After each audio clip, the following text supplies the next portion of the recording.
आज जे मी बनवते ना ते प्रत्येक भागात वेगवेगळ्या नावाने ओळखलं जातं. कुठे याला दाल चिकोल्या म्हणतात, कुठे दाल चकोल्या म्हणतात, कुठे वरणफळ, तर कुठे दाल ढोकली म्हणतात. आमच्या इथे याला दाल चिकोल्या म्हणतात. तुमच्या इथे काय म्हणतात त्याला? याला बनवण्याची प्रोसेस ना खूप जास्त इझी आहे. अगोदर पीठ मळून घ्यायचं पोळीचं आणि एका साईडला कुकरमध्ये डाळ शिजवून घ्यायची आणि मग तोपर्यंत टोमॅटो, मिरची, कढीपत्ता, कोथिंबीर, लसूण हे सगळं चॉपरमध्ये एकदम बारीक कट करून घ्यायचं.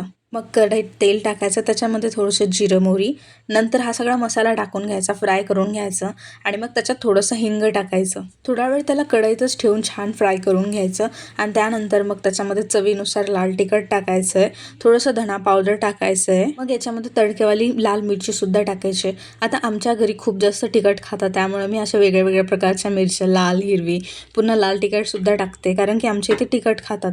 आता तुमच्या घरी जसं तिखट खाता, फिक्कं किंवा मग खूप जास्त तिखट टाकत असेल तर मग त्यानुसार तुम्ही टाकायचं. यामध्ये सगळं फ्राय करून घेतल्याच्या नंतर मग त्याच्यामध्ये आपण जी शिजवलेली तूर डाळ होती ती टाकायची आहे आणि त्याच्यामध्ये पाणी तर भरपूर जास्त टाकावं लागणार आहे, कारण की आपण पोळीला छोटे छोटे त्याचे पीसेस करून याच्यामध्ये टाकणार आहे, तर ते शिजण्यासाठी थोडंसं जास्त पाणी लागणार.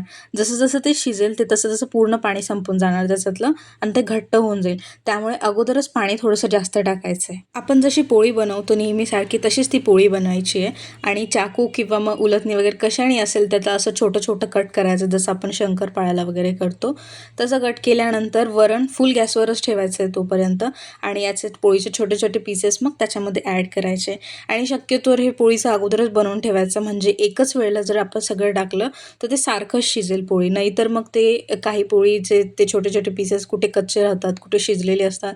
त्यामुळे हे सगळं अगोदरच बनवून घ्यायचं आणि मग एकदाच वरणात टाकायचं हे सगळं. बस इतकुशीच रेसिपी याची 10-15 मिनटामध्ये छान रेडी होऊन जाते आणि जर याच्यावर तूप घेऊन जर खाल्लं ना आणि याच्यासोबत जर ठेचा असेल तर आणखीनच त्याची टेस्ट भारी होऊन जाईल. आता ही तर मी अगोदरच तिखटवाली बनवलेली, म्हणायची ठेचाची काही गरज नाही आहे, बट जर फिक्की बनवत असाल तुम्ही तर मग त्याच्यासोबत ठेचा खूप भारी लागतो.